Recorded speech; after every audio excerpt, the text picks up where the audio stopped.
खुलुमबाय लोगोफोर, गोजोन फुंबिलि बयनिसिमबो। नोंथांमोनखौ गोदान भिडिअ'आव आरो फिन खेबसेबाव बरायनाय जाबाय। आं दिनै नोंथांमोननि सिगाङाव 24 माघ दान 1431 एबा 7 फेब्रुआरि 2025 मायथाइनि सानसेनि फानजामुथिखौ फरायथिनो लादों। आसा खालामो नोंथांमोना भिडिअ'खौ नायना मोजां मोनगोन।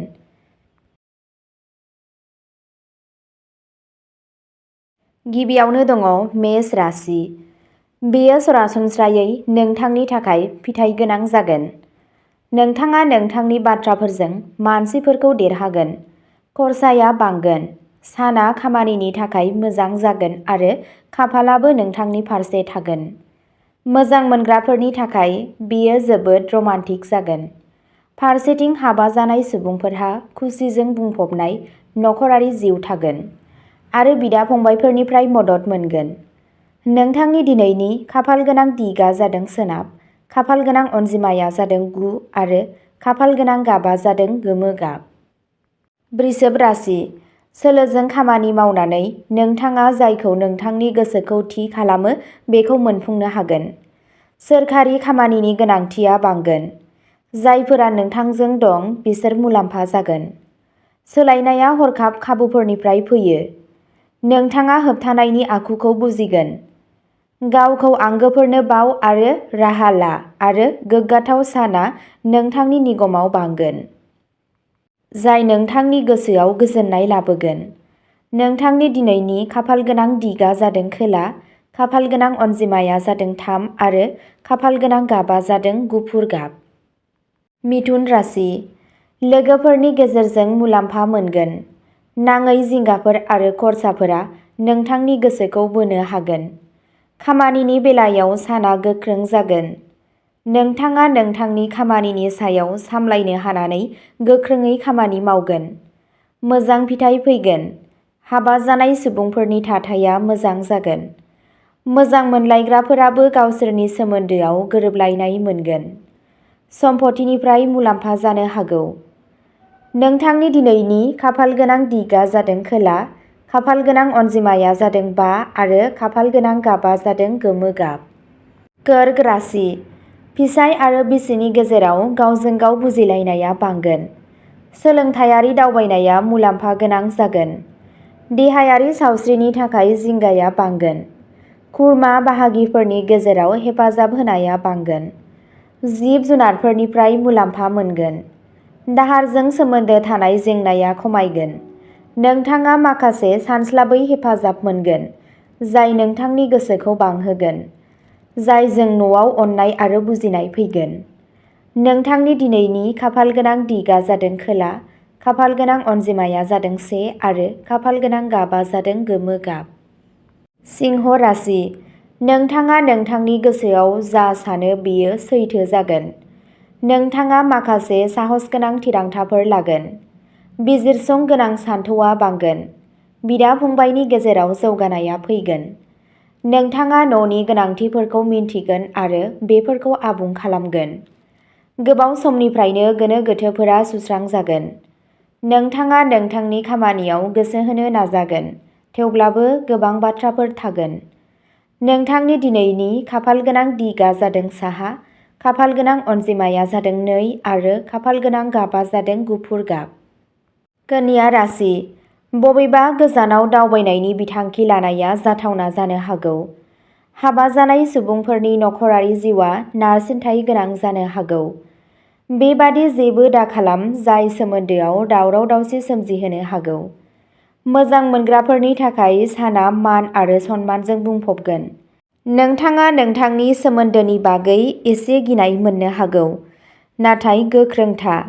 नोंथाङा मोजाङै रायज्लायगोन, मोजां आदारनि रंजानो हागोन आरो खरसाया एसे बांगोन। सावस्रिया सरासनस्रा थागोन। नोंथांनि दिनैनि खाफालगोनां दिगा जादों खोला, खाफालगोनां अनजिमाया जादों 3 आरो खाफालगोनां गाबा जादों गोजा गाब। तुला राशि। नखरनि सिङाव नांलायनायनिफ्राय गोजानाव था। गुबुननि गोरोन्थिफोरखौ बांद्रायै बुंनायनिफ्राय गोजानाव था। फालांगियाव बादायलायनाया बांगोन। नोंथाङा माखासे सानस्लाबै खाबुफोर मोनगोन। बे साना हाबा जानाय सुबुंफोरनि नखरारि जिउनि थाखाय साबजाथाव जागोन। नोंथाङा नोंथांनि गोसोआव सोलिबाय थानाय गोबां सानस्रिफोरखौ नोंथांनि जिउ लोगोरिजों रानज्लायगोन आरो नोंथाङा बिसोरनिफ्राय अननाय आरो अननाय मोनगोन। रमान्टिक सोमोन्दोआव थाग्राफोरनि थाखाय साना जोबोद मोजां जागोन।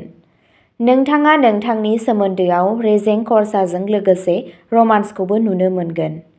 नोंथांनि दिनैनि खाफालगोनां दिगा जादों सोनाब, खाफालगोनां अनजिमाया जादों 2 आरो खाफालगोनां गाबा जादों गोथां गाब। वृश्चिक राशि। बे साना हाबा जानाय सुबुंफोरनि नखरारि जिउआव आबुं दावराव-दावसिजों बुंफबगोन। नों आरो नोंनि पार्टनारनि गेजेराव माखासे सन्देह एबा गोरोन्थि बुजिलायनाय जानो हागौ। रमान्टिक सोमोन्दोआव थाग्राफोराबो गावसोरनि सोमोन्दोआव बांलांनाय दुंहाव थासारिजों जेंनायाव गोग्लैगोन, नाथाय गावजों गाव दाङाबाजि जानायनि खाबु थानो हागौ। बेनिखायनो सांग्रां जा। खामानिनि बेलायाव साना सरासनस्रा जागोन। गावनि सावस्रिखौ जोथोन ला। नोंथांनि दिनैनि खाफालगोनां दिगा जादों सोनाब, खाफालगोनां अनजिमाया जादों 5 आरो खाफालगोनां गाबा जादों गलापि गाब। धनु राशि। नोंथाङा जायखिजाया बाथ्रानि थाखाय गोसो गुदुं जागोन। बिदा-फंबायफ्रा हेफाजाब होयो। फालांगियारि मुलाम्फाया बांगोन। सोलोंथायारि हाबाफारिफोराव जौगानाय फैगोन। देहायारि सावस्रिया साबसिन जागोन।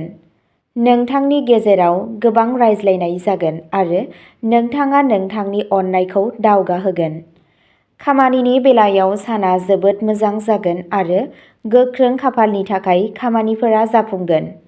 सम्पथि आरो हानिफ्राय मुलाम्फा जानो हागौ।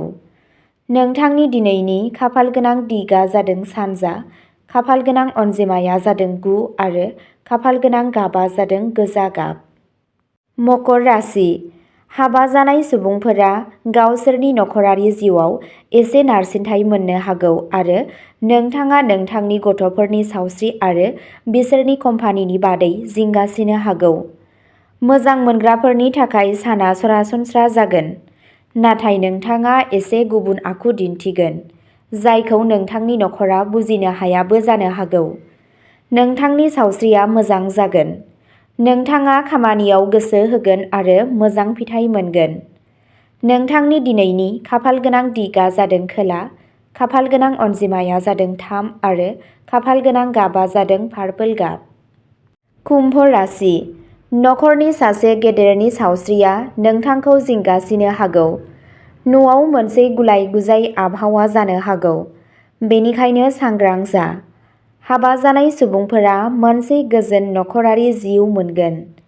मोजां मोननायखौ सोमोन्दोफोरावबो नुनो मोनगोन। जायफोरा मोजां मोनो बिसोरो रंजालु सानफोर मोनगोन। नोंथाङा खामानियाव एसे गोसो होनांगोन। नोंनि सावस्रियाव एसे जौगानाय फैगोन। नोंथांनि दिनैनि खाफालगोनां दिगा जादों साहा, खाफालगोनां अनजिमाया जादों 6 आरो खाफालगोनां गाबा जादों गोथां गाब। मीन राशि। लोगोफोरजों बाथ्रा दान्थेलायनाय जानो हागौ।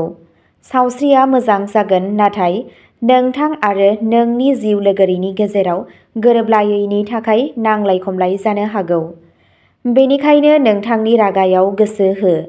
खामानिजों सोमोन्दो थानाय आयदाफोरनि थाखाय साना जोबोद मोजां। नोंथाङा मोजां फिथाय मोनगोन। मोजां मोनलायग्राफोरा गावसोरनि सोमोन्दोआव मोनसे रेजें मोनदांगोन। नोंथांनि दिनैनि खाफालगोनां दिगा जादों सानजा, खाफालगोनां अनजिमाया जादों 1 आरो खाफालगोनां गाबा जादों गोजा गाब। अब्ला दिनैनि राशि फरायथिनाया एसेनोसै। नोंथांमोनहा जुदि सोरबाफोर फेसबुकआव खौरां खोनासंनानै मोजां मोनो अब्ला जोंनि डियार ब्रह्म फेसबुक पेजआव थांनानै खौरांखौ खोनासंहैनो हागोन। पेजनि लिंकखौ डिस्क्रिप्शनाव होनाय जादों। गोजोन्थों।